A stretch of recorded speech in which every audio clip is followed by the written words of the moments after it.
Spurs 1, Arsenal 4, and a show of absolute dominance from Arsenal just when they needed it. What a time and what a way to respond to the last few results against Wolves, against Brentford. It wasn't a good time for Arsenal. Those results were very bad. And what was bad about them is how bad they were in attack. Defensively, of course, there were some goals that they conceded in those games that were a problem.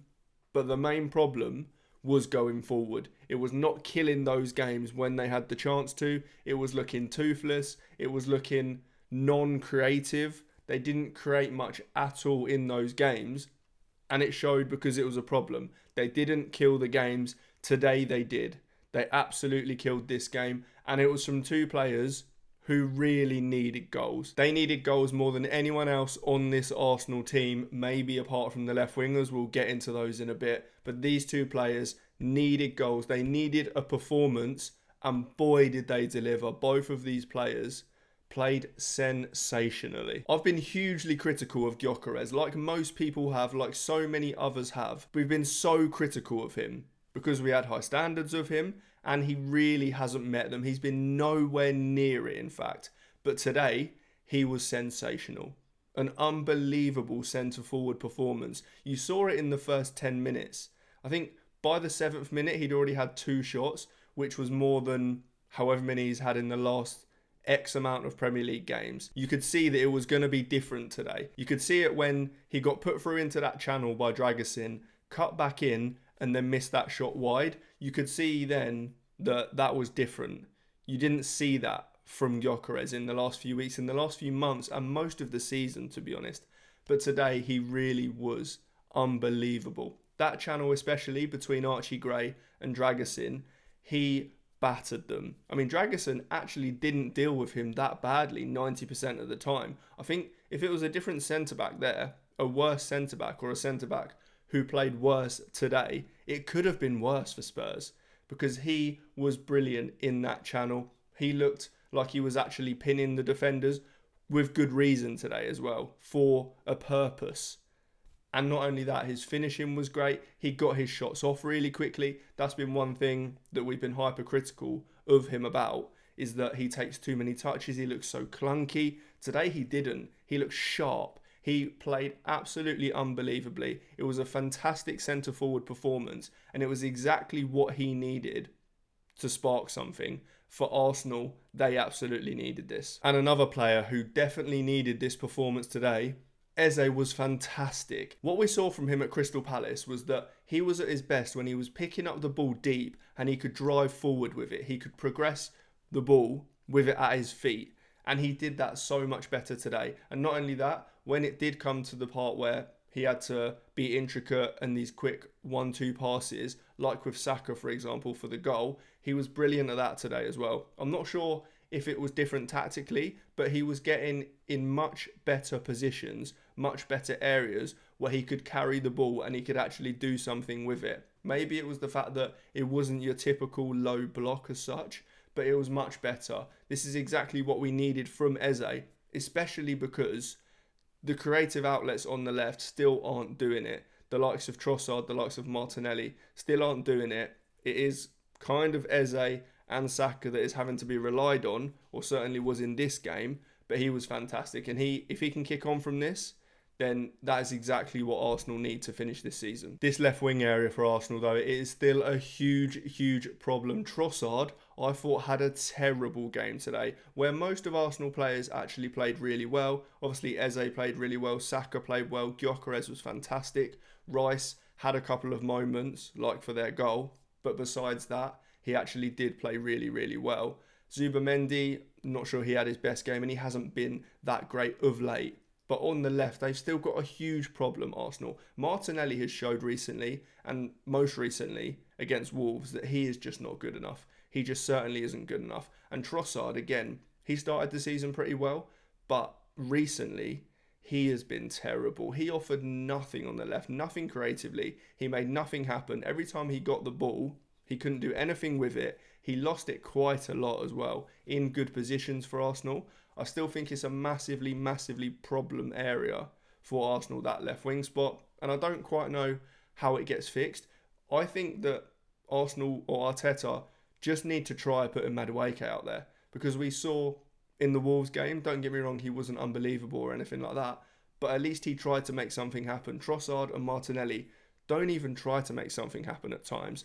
He will always, whether he's good or bad, he looks like he tries. So I think it might even be worth trying him on the left or Saka, one of them, playing both of them either side. We saw it at the start of the season a little bit, and I think it needs to be tried again. Or you put Saka in the 10 like he's been playing, and then Eze out wide left. I don't really like that, because Arteta likes his wingers to stay pretty wide, and that's not Eze's game at all.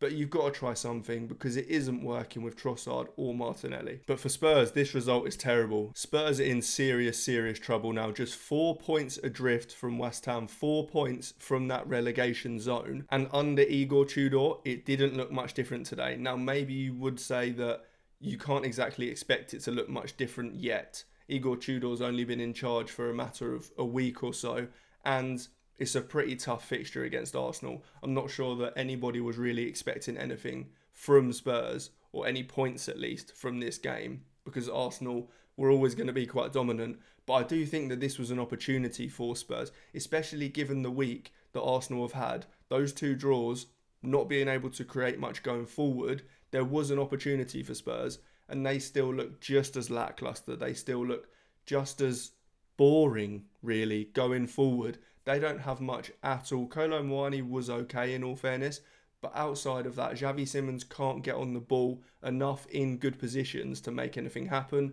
It didn't look great from Spurs. The one positive, maybe, was that Dragusin had an okay game.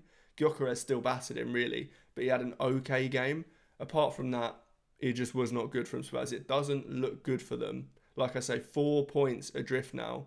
That might not be enough. But for Arsenal, it's now back to 5 points ahead. Obviously, Man City do have a game in hand here. But what's more important than the points is the performance, is the attacking impetus as such. They look so much better going forward. Eze and Gyökeres on it is exactly what they need, because the likes of Saka, Madueke, at points even Rice going forward, were having to really do heavy lifting in terms of creating something, in terms of making something happen. A lot of the time Saka would have to make something out of nothing almost, or a defender would have to come up with a goal like Hincapié did the other day, or like Gabriel does so often, or Rice, or a set piece goal or something. Something has to come from a non-creative outlet in the attack. A set piece, like I say, something that isn't your typical attack, and that isn't sustainable. Arsenal need an Eze, a Gyökeres fully firing, and this is why I say the left wing is a problem, because it can't always come from the same players. Eze can't have this game every single game. I mean, he's only had it twice this season, and they've both been against Spurs. Gyökeres has barely played well, and he hasn't played well up until this point. If they can carry on doing this, great, but at times you are going to have to rely on other players. You are going to have to rely on whoever does play at left wing, and it will have to be Martinelli or Trossard, or to be honest, I think that even Jesus should be given a go out there. Now, he isn't the type of player that will hold the width out there, and that is clearly what Arteta likes, because Martinelli and Trossard, and Saka and Madueke the other side, all of them hold their position so wide, and they're clearly being told to do that by Arteta, and that isn't Jesus' game. But I just think something has to change. You have to try something. Like I say, maybe it is Madueke and Saka on either side, because Trossard and Martinelli just aren't good enough. I think they need to address it in the transfer window for sure. I do think somebody that's just going to go at someone, really. Maybe even a Somerville. I'm saying this because I'm a West Ham fan, of course, and I watch him a lot. But he is so dangerous. If I was a fullback, I just would not want to play against him. Whereas if I was a fullback, I'd be content knowing I was coming up against Martinelli or Trossard at the weekend, because they're both so predictable, they're both so boring. You know exactly what is going to happen every time they get the ball. They're not going to take you on. Even if they do, they're going to take you on not in a real particular dangerous way, and they probably won't even get a good ball in after that. So yeah, I think something needs to change on that left wing, but this is a huge result for Arsenal, especially after the week they've had. It is a massive result. Spurs are still in trouble, but that is all for this one. If you like the video, make sure you hit like. Make sure you subscribe, because there's more coming on here. But for now, I will see you in the next one.